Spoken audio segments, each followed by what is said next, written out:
O que aconteceu é que os profissionais médicos têm se adaptado a isso, né? Então a gente tem espaçado mais os horários das consultas, nós temos cuidado mais da higiene da clínica, da limpeza, disponibilizado o álcool gel, enfim. Mas a gestante ela deve fazer o pré-natal mesmo com essa pandemia. Entendi, doutor. E se a gestante estiver contaminada com o vírus, ela pode transmitir esse vírus para o bebê? Isso foi uma coisa muito polêmica no começo, tinha muito esse medo, né? Mas todos os artigos, todos os trabalhos científicos dizem que não. Hoje, nós estamos fazendo essa entrevista em agosto. O vírus ele é muito novo, né? Então, talvez mais para frente tenham novos estudos. Mas hoje, o vírus não ultrapassa a barreira placentária e a infecção vertical, que seria da mãe para o bebê através da placenta, ela não acontece. Entendi. Então, nesse primeiro momento, as gestantes podem ter uma certa tranquilidade em relação a isso. Sim, na verdade a gestante entra como se fosse uma cidadã normal. O Ministério da Saúde colocou ela como grupo de risco, mas é porque a gestante ela fica mais vulnerável, né? Ela é um pouco mais fragilizada, a imunidade dela é menor do que uma pessoa sã. Mas em relação à contaminação, a gente não tem visto aumento maior de contaminadas grávidas do que a população normal.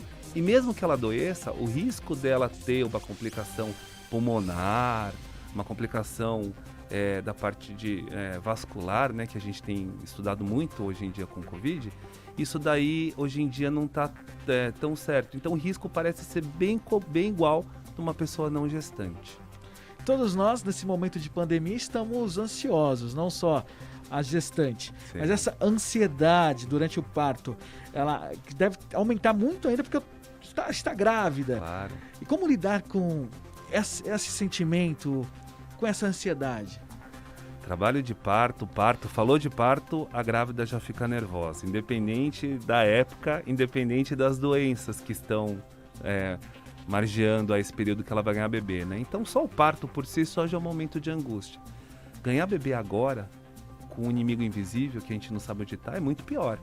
Você imagina que a gestante já fica imaginando, né? Vou ir num hospital onde há casos de Covid, e aí?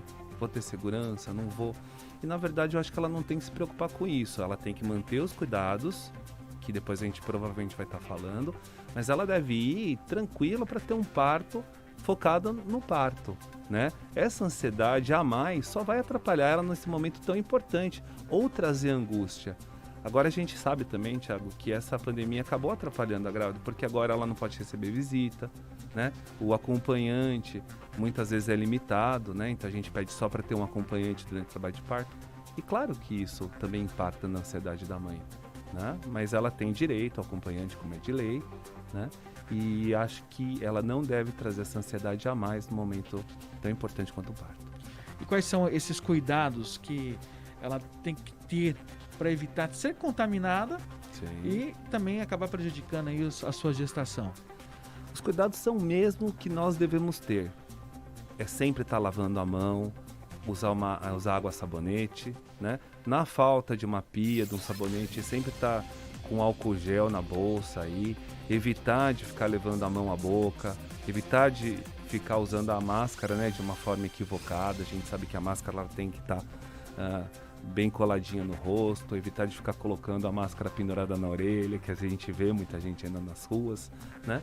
E, enfim, evitar também as aglomerações. Eu acho que o contato social, ela precisa ser avisado, né? Ultimamente a gente tem visto muitas aglomerações, parece que o pessoal tem perdido o medo, né? E o distanciamento social é importante para a grávida também. Então evitar de ir em mercado, evitar de ir em festas, né? Se manter em segurança em casa. Isso não a contraindica de fazer de repente uma caminhada com máscara em um lugar mais isolado, ou, enfim, ter contato aí com os parentes, né? Às vezes, hoje em dia a gente estava falando da internet, né? Hoje em dia a gente tem bastante aplicativo aí de comunicação, né? É importante também que ela não se enclausure, porque senão esse lance da ansiedade vai piorar. Então ela tem que viver em equilíbrio e viver com inteligência, fazer as medidas de saúde de lavar a mão, álcool gel, distanciamento social. Correto. E depois do parto? ela vai ter que proteger esse bebê também da pandemia. O que ela deve fazer, além de seguir todas essas orientações, que o bebê ali acabou de chegar e está mais sensível à situação do que todos nós. Isso aí. Bom, ela pode se infectar na gestação, como a gente falou, né? E ela não vai passar para o bebê. Mas no momento do nascimento, se ela tiver com vírus, ela pode passar para o bebê através da via respiratória. Então, durante a amamentação, ela tem que estar usando a máscara, tem que ter muito cuidado com a higiene. Todos os estudos comprovam que o leite materno não passa o vírus. Então, ela é estimulada a amamentar. Lembrando que a gente está na Semana Mundial da Amamentação, hoje é o último dia, inclusive. A amamentação não é contraindicada na mulher portadora do Covid.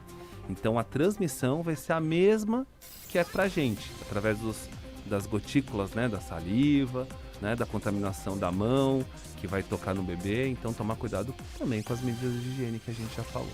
Perfeito. E por falar de amamentação, estamos na Semana Mundial de Amamentação. Essa semana nós já trouxemos aqui no Jornal 11:30 vários especialistas falando sobre a amamentação. Queria que o senhor falasse um pouquinho da importância da amamentação neste período que o neném acabou de chegar em casa, o bebê acabou de chegar em casa e às vezes a mãe fica ansiosa para querer administrar outra refeição. Enfim, tem uma série de fatores, às vezes machuca. Queria que você falasse um pouquinho mais dessa questão de amamentar. Bom, Thiago, sabe que a gente é homem, né? Então eu nunca vou falar com propriedade, mas eu tenho acompanhado muitas grávidas e eu acho que talvez a maior dificuldade de amamentação é a falta de apoio, né? São as palpiteiras, são as pessoas do contra, negativistas, né? Que não entendem a angústia da mulher. Às vezes às vezes não, sempre é difícil amamentar. Sempre é um ato no começo pesaroso porque dói, porque machuca e de repente ela encontra, né, uma palpiteira ali que fala, não, dá uma fórmula, ou não precisa sofrer, dá um chazinho, uma aguinha. Então a primeira coisa para estimular a amamentação é ter uma rede de apoio aí, ter pessoas que incentivam essa mãe, que entendem o problema, né? O leite materno é o melhor alimento do mundo. Além de alimento, ele também é um remédio, né? A gente está falando do Covid. Se essa mãe já teve o Covid, toda a imunidade que ela já teve, ela passa para o bebê. Então já tem uma vacina, né? O bebê ele já recebe uma vacina para Covid, que é o leite materno. Então a gente tem que incentivar, só que não é fácil, a pega é difícil. Eu sou médico obstetra, minha esposa é enfermeira e nós tivemos dificuldade. Então é importante que a gente tenha essa rede de apoio, nós profissionais devemos incentivar, devemos orientar como é feito, como é a pega certa, né? Eu acho que dessa forma, através do incentivo, através do amor, do carinho e do cuidado, a mulher consegue amamentar. É importante ressaltar também que aquela que não consegue, ela não deve ser marginalizada, ela não consegue por algum motivo, não é? E ela também é mãe do mesmo jeito, mas como a amamentação, eu só tenho coisa boa para dizer e você está de parabéns de fomentar esse Inclusive, assunto. ontem você fez uma live com uma especialista para falar justamente sobre isso.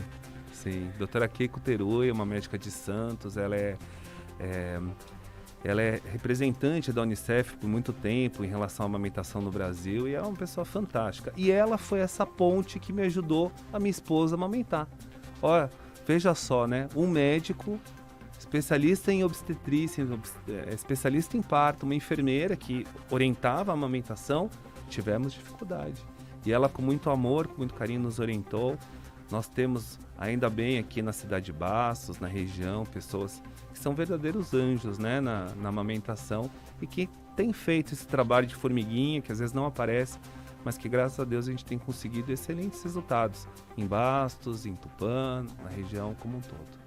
Bacana. Eu sempre falo do leite materno porque eu trabalho muito em campanha de venda de ovos, de incentivar o aumento de consumo de ovos. Eu sempre falo que o ovo só perde para a mamãe, que é o leite materno. São os dois superalimentos, né? Vamos valorizar o nosso produto aqui do nosso município, né? O ovo é fantástico e o ovo para a saúde feminina é fundamental, né? Pelo ômega 3, pela proteína, pelo colesterol de excelente qualidade, né? Que ajuda aí no desenvolvimento cerebral do bebê, que é um alimento acessível, prático, super fácil. Quem não sabe fazer o ovo frito, um omelete, né?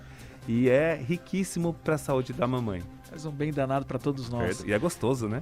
Você que está acompanhando pelo Facebook, você pode deixar uma mensagem aqui, a sua pergunta para o doutor Alexandre, para ele responder. Você falou de saúde da mulher, doutor. Você é especialista nisso. Fala um pouquinho para a gente de como a mulher deve se preservar, como ela deve se cuidar, enfim. Esse momento, inclusive nesse momento de pandemia, que às vezes acaba tendo muito mais dúvidas do que já tinha. Eu acho que a chave é ter uma boa cabeça, né? Eu acho que a chave é ser uma pessoa feliz, para frente. Nós estamos vivendo uma época, e não foi por causa do vírus não, viu? Isso aqui já é muito antes disso, de um problema aí psicológico das mulheres, de estresse, cobrança, ansiedade. Então a primeira dica, talvez, não sei se eu tenho essa pretensão de dar dica aqui, é ter uma vida leve, uma vida feliz.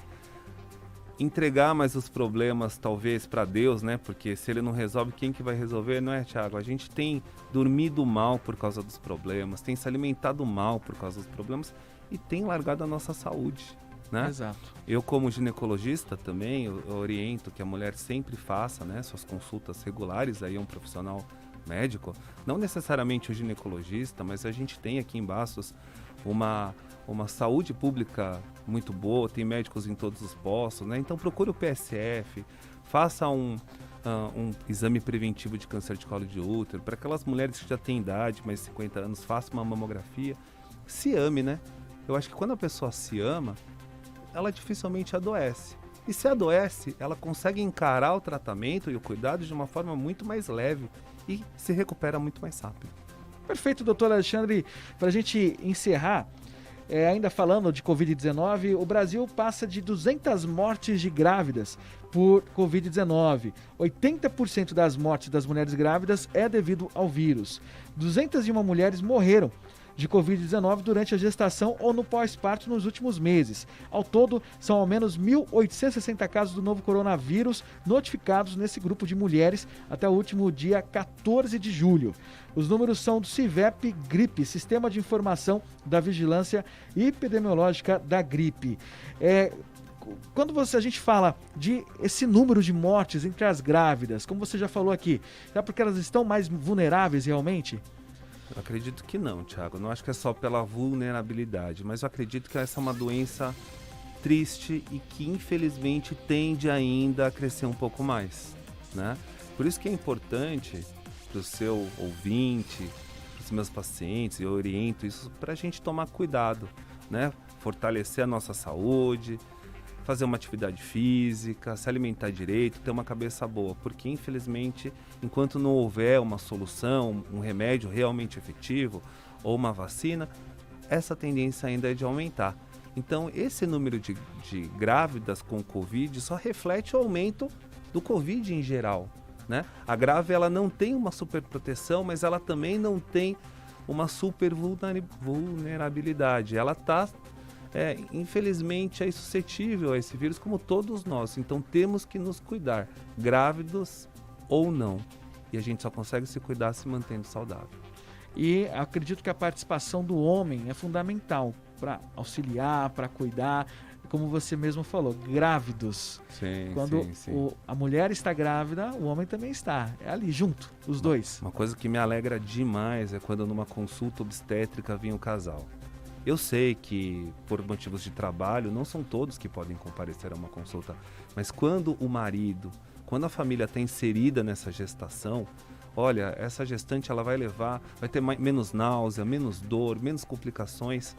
É incrível como o casal, né, é importante aí para o desenvolvimento de uma gestação saudável e depois um bebê aí também querido, saudável ao nascimento. A gente sabe que é importante a família estar unida nesse momento, mas a gente sabe também que a realidade do Brasil, a realidade da humanidade, nem todas as mamães agora estão com o seu cônjuge do lado. São mães solteiras, mães aí que foram talvez abandonadas porque o rapaz era casado, enfim, ficou sabendo e não quer saber. E como lidar com essa situação? Essa mãe agora que está com esse bebê, às vezes pensando ali, doutor, em até tirar esse bebê de dentro dela. Como reagir nessa situação? Eu acho que a gente, como profissional, tem que conseguir escutar essas aflições da mãe, conseguir ter um olhar diferenciado. Vou fazer uma meia-culpa aqui, eu nem sempre consigo, infelizmente, às vezes pela nossa pressa aí do dia a dia, né? Então, eu também tenho que melhorar isso, mas a nossa saúde, ela precisa ter uma rede de apoio, né? E assim como também a família, né? Porque quando a gente fala família, não necessariamente é só o marido, né? Às vezes para essa mãe adolescente que teve uma gravidez não planejada, não necessariamente essa gravidez vai ser indesejada, né? Ela precisa do apoio dos irmãos, da mãe, do pai, evitar, né? O julgamento. A sociedade nossa é uma sociedade que julga muito, né? Que critica muito, e depois das redes sociais eu acho que isso aumentou. Então é olhar para essa mulher não como, ai, olha lá, engravidou sem marido ou foi largada, mas dar a mão, estender a mão como uma rede de apoio, de ajuda. Nesse caso, com certeza, essa mulher vai ser muito mais bem acolhida. E isso falta em todos nós, né?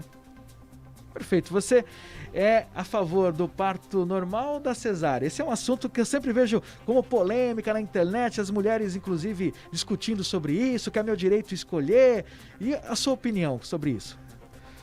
Essa realmente é uma pergunta extremamente polêmica, muito bem colocada. Eu acho que isso aqui a gente podia ficar mais uma hora discutindo a respeito. O pessoal que não almoçou, segura um pouco, essa pergunta é boa. Eu sou a favor do parto normal para a mãe. Eu sempre falo o seguinte, que parto normal é o parto que a mulher se adequa, independente se é por via vaginal ou se é por via operatória, no caso da cesariana. Às vezes eu recebo no consultório mulheres que têm fobia de parto normal, que não querem ter parto normal. Eu tento apresentar o parto normal para ela, tento falar do parto vaginal, dos benefícios, que é o indicado, né, com licença um pouquinho, que é indicado pela Organização Mundial da Saúde, um parto normal por via vaginal. Mas ela não se adequa. Para ela, o parto normal é um parto cesariano. Então eu acho que a gente tem que parar um pouco de ter esse preconceito. Você me fez uma pergunta objetiva. O melhor parto, sem dúvida, é o parto vaginal, tá? É o parto normal, é o parto que tem menos cisco. Mas graças a Deus, graças à tecnologia, graças à medicina, hoje em dia o parto cesáreo é um parto muito seguro. E salva vidas. Então, cada caso é um caso, a gente tem que conversar com essa mulher, tem que entender a cabeça dela, né? Aqui na cidade, a gente tem conversado muito sobre os anseios mesmo, sobre as angústias da paciente e tem tentado levar o que ela quer. Eu acho que isso é o parto normal, independente de ser normal, vaginal ou se é cesariano. Então, eu fiquei em cima do muro. Mas o melhor parto pela Organização Mundial da Saúde é o parto via vaginal, parto normal. Ou seja, mas o importante é sempre analisar cada caso de forma individual, avaliando ali qual seria, talvez, o melhor para aquela pessoa naquele momento. Sem dúvida, medicina não é matemática, né? Se você for fazer uma conta matemática e somar 2 mais 2, obrigatoriamente vai ser 4. Em medicina, às vezes é 4,5, às vezes é 3,5, às vezes é 2, às vezes é 1. Medicina não é matemática. Então, cada caso a gente tem que avaliar de uma forma individualizada. Não é porque ela teve uma experiência que ela vai ter a mesma experiência na outra gravidez. E por isso que é tão difícil, né? E por isso que é tão angustiante. Por isso que a gente mexe tanto com o contraste, né? Você estava falando, doutor Alexandre, o médico querido. Mas tem muita gente que não gosta de mim, porque às vezes a minha conduta para ela não é a melhor, né? Não necessariamente ela vai ter essa impressão. Para mim eu estou dando a melhor conduta, para ela não. Medicina envolve muito acaso, envolve muito outros fatores, como ela vai se alimentar, como ela vai se desenvolver, né? Se ela vai pegar alguma doença.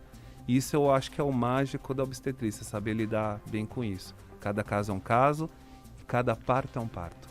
Que legal. Cada parto é um parto. Respeitando o indivíduo ali, Sim. Sempre colocando o ser humano sempre em primeiro lugar, né, doutor? Você conversa todo dia com pessoas, né? O ato de se envolver com pessoas é um ato que é uma experiência a cada dia, não é? Exatamente. Cada gestante traz uma expectativa, cada gestante traz uma angústia. E é muito difícil para a gente que está desse lado saber lidar com essas angústias, né? Saber lidar com essas aflições. E o papel do ginecologista não é só prático, também tem esse lado de conseguir trazer tranquilidade, né? E isso é super fundamental aí para uma boa prática médica.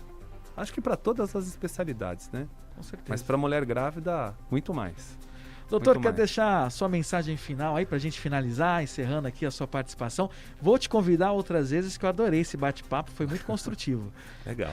Primeiramente, queria te parabenizar. A gente já tem uma amizade, né, Thiago? Já há algum tempo, desde o começo do jornal.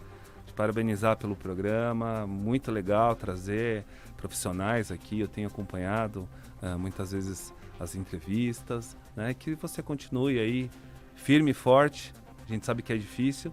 Para as minhas grávidas, continuem se cuidando. Não esqueçam do pré-natal. Não esqueçam de ter uma boa alimentação. Quem me conhece sabe que eu sou chato com a balança, dou bronca. Sou conhecido como médico chato. Mas é porque eu gosto de vocês e é porque eu trato vocês como se fosse da minha família. Tem gente que gosta, tem gente que não gosta. Mas a gente vai fazer nosso trabalho de formiguinha aí todos os dias para melhorar aí a saúde do município. Parabéns pelo seu trabalho, as pessoas podem assistir suas lives, está acontecendo toda semana? Sim, estamos fazendo quase todas as semanas. Tirei uma semana para descansar, né? Cansa um pouco essas lives, você faz live todo dia. Eu não estou acostumado, mas eu faço as lives normalmente de quartas-feiras. Semana que vem, dia 6 às 19 horas, vamos conversar com o Dr. Oilton, médico urologista especializado em reprodução humana, lá de Prudente, dono da Clínica Reproduction. Vai ser muito, muito legal e vai ser um papo bem descontraído como esse que a gente fez aqui. Bacana, vai ser na página do consultório? Página do consultório. A página chama Consultório Alexandre Taniguchi. Nós temos a página no Facebook, que talvez seja o meu maior veículo, mas também tem no Instagram e tem o canal no YouTube Consultório Taniguchi. Perfeito, doutor, muito obrigado pela sua participação, parabéns pelo seu trabalho e obrigado por compartilhar tanto conhecimento com a gente aqui para os nossos ouvintes e telespectadores. Eu que te agradeço e muito sucesso aí nessa caminhada. Obrigado. E agora